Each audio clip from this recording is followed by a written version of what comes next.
Hello, and welcome to Networking Unleashed, Building Profitable Connections. Welcome. I'm your host, Michael Forman, and you're listening to the podcast where networking is more than just an awkward handshake and bad coffee. It's an art and talent. Yep, even if you're the person hiding in a corner at every event pretending to check emails, this is for you. Networking isn't just a nice skill to have, it's a game changer. When you get good at it, you'll wonder why you didn't start sooner. More connections, more opportunities, more profits. It's like unlocking a cheat code for the life of the party, or let me just stay in the text type. Let me just stay home and text type. We've got something for you. Stick around and let's turn those awkward small talk moments. Her name is Erika, and I will say here, let me just say, Erika is a cost reduction expert dedicated to helping businesses save on expenses and maximize their bottom line. A born entrepreneur, she launched her career at just 21 by developing a patent in the cosmetic industry, later building a successful marketing agency. Now, Erica combines her expertise in innovation and strategy to deliver a real value to her clients. Hi, Erica. How you doing? I'm great. How are you, Michael? Not so bad. So, did I do okay with your introduction, or you want to add a little bit? Absolutely. The only thing that I would add is that it's been a whirlwind, and especially for young people having to really adapt to a lot of different changes during the pandemic. But you got my bio pretty good. All right. And it's funny that you mentioned the pandemic because that was really the beginning of networking and going back to networking the way we used to do it 100 years ago. But it's the face-to-face networking that we're missing. But how would you approach building a genuine connection? Okay, so Michael, this is a loaded question, and I want to feed off of in person as well as online. So, what I typically try to do is first and foremost, try to pick a target audience when you're networking. Because if you're on LinkedIn and you're trying to connect with people, it's going to be a lot easier to connect with people in a niche versus just having a broad topic. So I'd say that's the first and the biggest one that I found to be helpful when trying to make connections with people before even becoming genuine. The second piece to that is go in on LinkedIn and start connecting and commenting on people's posts. So you'll see a lot of people, they're liking, but they're not commenting. So when you start to create a comment and you're the first one to create a comment, you create this recall and recognition in people's heads that, hey, I know, let's go check out so and so, let's look at their profile, let's see what they do. Then the second piece is what I've done to create that genuine connection is I don't go spamming people. I don't go right into their messages and say, "Hey, here's what I do." I will look at their posts and try to create something genuine out of it. Like, "Hey, I really like this that you posted about today." So someone posted about the trades and how parents and schools need to get on board with promoting it. And it's, university is not always for everybody. And you in the trades, it's another way or another angle to get into the workforce if you don't have that intellectual ability to sit and focus and read a textbook from beginning to end. Went into the person's DM and I said, "Hey, I really like this post." And now we're having a conversation. So you find things that you're building on to get into their direct messages. Then I would also say, and that's just a very broad overview of what you can do on LinkedIn. Now, the other piece and the other genuine way I try to stay connected and when I go to events and in person events is I like to look at who, first and foremost, who's going to this event.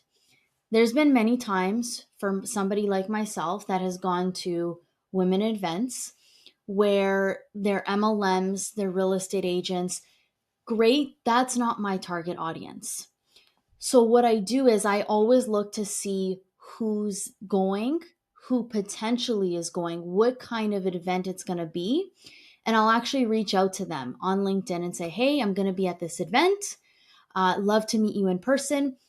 That helps get the ball rolling because you're not going to be able to meet everyone all at once. You want to be able to connect with, let's say, 10 to 15 people if it's a 2 hour window. And if you're lucky, that those 10 to 15. So from there, when I get into that networking event, I like to let them do the talking to see if I'm also a fit. And then you try to find what we call distinctive value. So try to find something within that networking event that they like, or it's a hobby or something outside of business that you can bring back in that creates that genuine connection. That what you're saying resonates so much because what you're saying is exactly what I promote. Right? So when I go up and I meet a person, I think of the word form, FORM. It's family, occupation, recreation, and a message, anything to get onto the same level as them. So what you're saying truly comes in very handy when you're just walking up to a table. You don't start talking, you listen, and you listen for the conversation to see whether or not it's a good fit for you. And if it is, that's great. If not, then you very politely back out and move on. But more importantly, what you said about going and seeing the type of people that attend this event is so important because otherwise you're wasting your time. And your time is so valuable that you can't really do that much. So when you said you're collecting 10 to 15 business cards, that is perfect. I say in a 3 hour event, 3 to 4 hour event, you collect 15 to 20 business cards.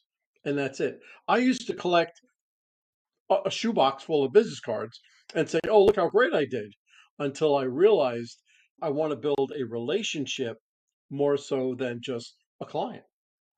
So, can you share a specific example of how a strategic networking relationship significantly impacted your business?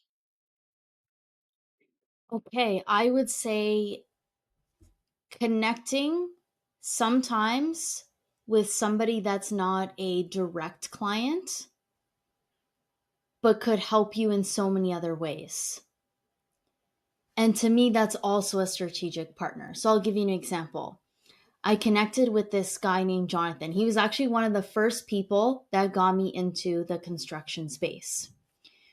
What makes him strategic and how we help each other out is every single week we have a 15-minute call.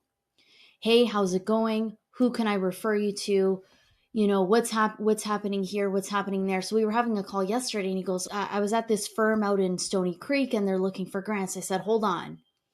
I think I have somebody that can help you. And right this morning, I made an introduction to a person that can help with, it's called the Shred program here in Canada, which helps manufacturing people that are in the scientific space get grants. So I would also encourage people to look at strategic partners as, hey, they could be direct clients, but he's just one of the examples where, because we're always top of mind of each other, I'm always saying, hey, you know what? Let's go talk to Jonathan. Let's go talk to this person. Otherwise, they're going to forget who you are if you don't follow up. And it's not just following up after a networking event saying, great to meet you, but does that CPA, does that marketer, does whoever it is that they do come to mind when you're also talking to other people? That's great, but it's great for one or two people. But if you have five or six or 10 strategic partners, I'm using that term loosely, how do you stay in contact with them? Quarterly events, I also do posts about them. It's all about connection, and it could happen in different ways. It's sending a text message, it's sending an introduction, it's a Christmas card, a follow-up card on their birthday. It's also what you mentioned earlier, and your acronym. What about that distinctive value can you relate back to them? So if I call someone, and you know what, maybe you might not have a connection in 6 months from now, but they are a swimmer, send them something about swimming, or a competition that's going on. That's great. That's wonderful advice, and everybody listening should really pay attention. But now let's switch it around a little bit. People usually have a fear of networking, of getting involved. Now, what would you say is the biggest fear that you can think of, and how would you overcome it? Okay, so when I first started networking, my biggest fear was that I was too young, because a lot of these networking events that I go to, I'm one of the youngest people in the room. And some advice that was given to me, especially if you're an introvert, contact the director or the person that's hosting and say, hey, listen, I'm a little shy. This is what I do. Who are some of the people that I can get in contact with at this event that you think could be a good fit for me to meet? This way, that person, when you get to the event, will direct you to that person. You can have a conversation, and then sometimes other people will join in. And by the time you know it, the networking event is already over. You've made so many connections. Right. That's so true. With doing all of this, everybody is bound to make a mistake. And so, what's a common mistake that you have seen made or you've made personally, and how'd you overcome it? Talking too much. So I mentioned this a little bit earlier. Let them do the talking and figure out if they're the right fit for you. Because sometimes not everyone's going to want what I came from in the space before. Not everyone wants to talk to a marketer. Not everyone wants to talk to a cost reduction expert. Let them do the talking, see what they're looking for, because it goes also back to your strategic partners. If they might not be a fit for you, they could be a good fit for somebody else. And at least you can say, hey, after the event, you know what? I'm not a good fit for you, but you know what? I know somebody that can do this. Let me get you in contact. So it's kind of like a first date. Just ask the questions, or like a sales call, just ask the questions, let them answer, then go into what you're trying to achieve. That was great. It's great advice. And I'm sure that everybody listening has gone through something like that, and that's a great way to overcome it. Okay, give me your top three strategies for ensuring networking interaction that leads to actionable results.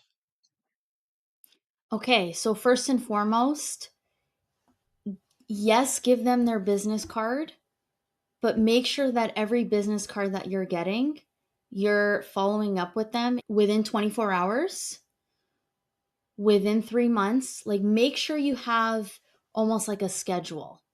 Because if you don't keep up with them, they don't keep up with you, that card goes right into the garbage.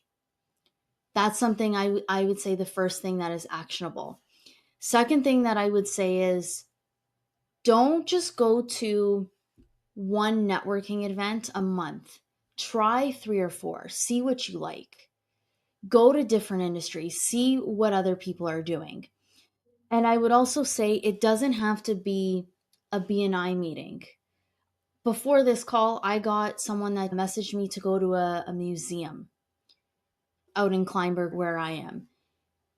Look at different types of networking, look at galas, look to see what's online. Just get yourself out there, and also make a schedule and say, okay, if I'm going to these 5 events, how many people, like you said earlier, how many people do you want to connect with each hour? And what do you want to get out of it? And I think when you start putting together your CRM and putting tasks, hey, follow up with this person, reconnect with this person, you're on the path to success. And then the third thing that I want to also say is sometimes, and the third piece of this is some people you got to let go. Networking is like a needle in the haystack. To find good strategic partners is not easy. And it takes time to build. And some people you got to let go. So another piece of advice someone gave to me is you're going to give a referral. Let's say I give a referral today. You're going to do one next week, maybe one from a month from now, and then let's say 2 months from now. So you're always staying top of mind. But if that person cannot give you one referral back, they're going into the yellow zone. Like, proceed with caution. I just gave you 4 leads,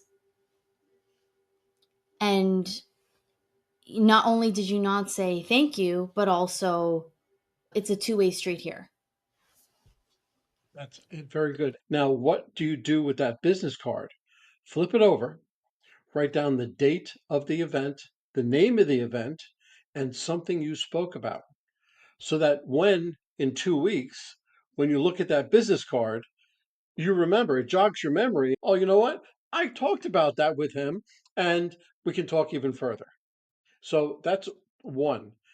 As putting the it on your calendar, that is so important because one thing I profess is for you to get out there and just start going. Just listen, you're going to be horrible at it. The first one's going to be a mess. Don't go, then go to a second one and a third one. Put it on your calendar for every other week, every 3 weeks, doesn't matter, but put it on the calendar. Okay, so those are very important strategies, and that's just a little help. Now, your I always put a lot of emphasis on the follow up. Okay. What type of follow up do you have when you meet somebody? Let's say that evening, what would your follow up strategy be for that person? The first thing that I do is I go on LinkedIn and I look to see if they're active. If they're active, I go and follow them and I connect. The first thing. Second thing that I do is I will send an email just to say, hey, thank you for connecting, or I'll send them a message on LinkedIn. And then, depending on if I haven't got anything back, then I pick up the phone and call. Okay. So, my secret sauce, so to speak, with the follow up, because I feel that the follow up is probably either close to just meeting the person or even more important. So when you get back from the event, either your office or home, you send that email and say, thank you for your time, right? Hey, Erica, this is Mike. I met you tonight. Wonderful time. Thank you for your time, Michael. That's it. And just leave it as that. The next morning, the very next morning, you write a handwritten thank you note. You write almost the same thing. Hi, Erica. This is Mike. I met you on such and such date, such and such an event. We spoke about your husband, son, brother, whatever, Michael, put your business card in it and send it to him. Now, what does that do? Could you imagine sitting down and receiving that thank you note? Nobody does that, except for the people, of course, that I coach. But nobody does that. So they picked up that thank you note. So if that doesn't prompt them to send an email, almost nothing will. But a thank you note, you write them another email. Hey, Erica, this is Michael. I met you on such and the week is open. Do one of those days work for you? And sign it and send it. Okay. So each time I'm increasing the probability of a response. You have to practice. And the more you practice, the better you get. The better you get, the more you will enjoy it. So, what are some common challenges that business professionals face, and how can they overcome them? Okay, I just want to dive into this question at networking or just in general. Networking. Okay, so I would say one of my common challenges or things that I had to learn is when to cut people off, and even on a Zoom call. So, what I always do is I always say now, hey, I have a hard stop at 3 o'clock. I have a hard stop at 4:15. Or, I've also set an agenda so that if I'm having this virtual coffee and let's say they go into a straight pitch and, they're not building a relationship whatsoever, I set that agenda.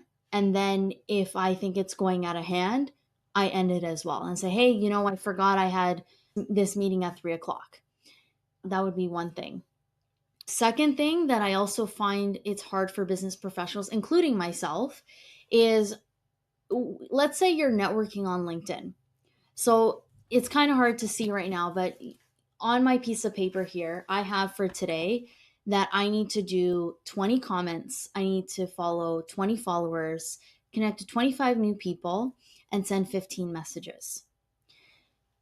Having that consistency every single day, especially when you have meeting after meeting or you got this networking event and so many other things, it is hard to stay consistent. But I would also say that that can be challenging for business professionals sometimes. But when you are consistent and when you put that goal in and you say, hey, I'm going to do this, you're doing the time for the crime that you wanted to get out and you got it. Good. Very good. Very good. Okay. Last two questions. What's your favorite marketing tactic?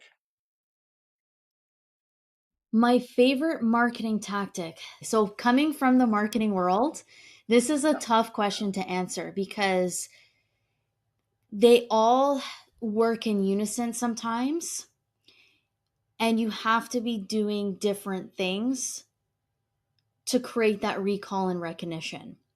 But my favorite marketing tactic has to be organic content.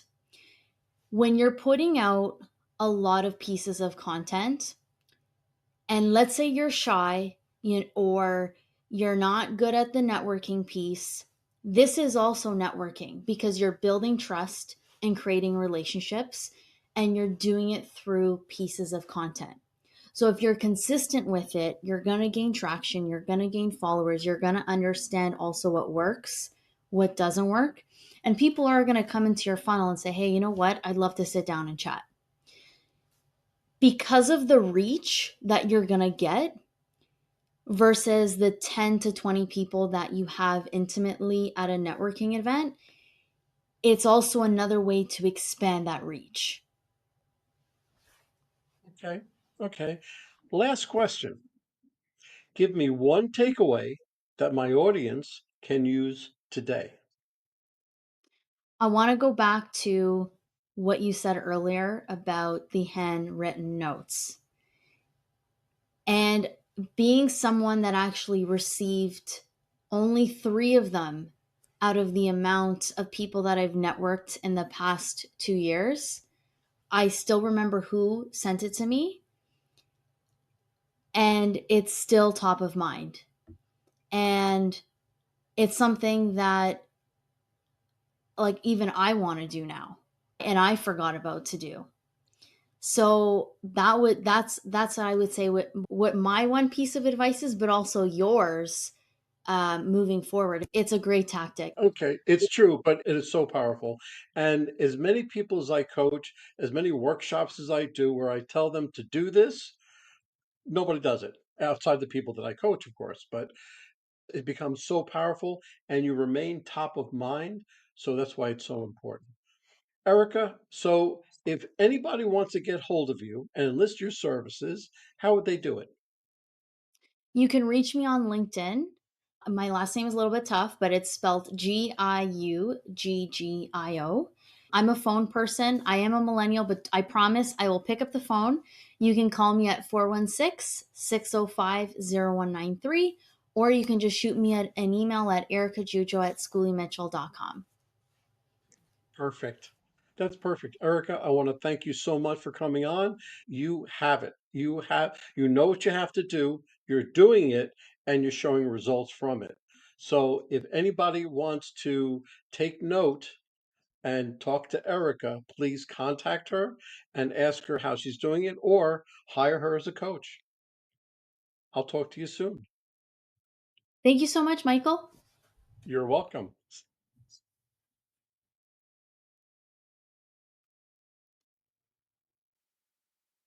Well, that's a wrap, folks. A huge thank you to our special guest for sharing such incredible insights today. And of course, a big shout out to you, our amazing listeners, for tuning in and spending your time with us. Remember, networking isn't about being perfect, it's about being present. So take what you've learned today, get out there, and make some meaningful connections. If you enjoyed this episode, don't forget to subscribe, leave us a review, and share it with someone who could use a little networking inspiration. Let's keep the conversation going. You can find me on Apple, Spotify, YouTube, or my website, michaelaforman.com. Remember, until next time, keep practicing, keep connecting, and keep building those relationships. This is Michael A. Forman signing off. Take care and happy networking.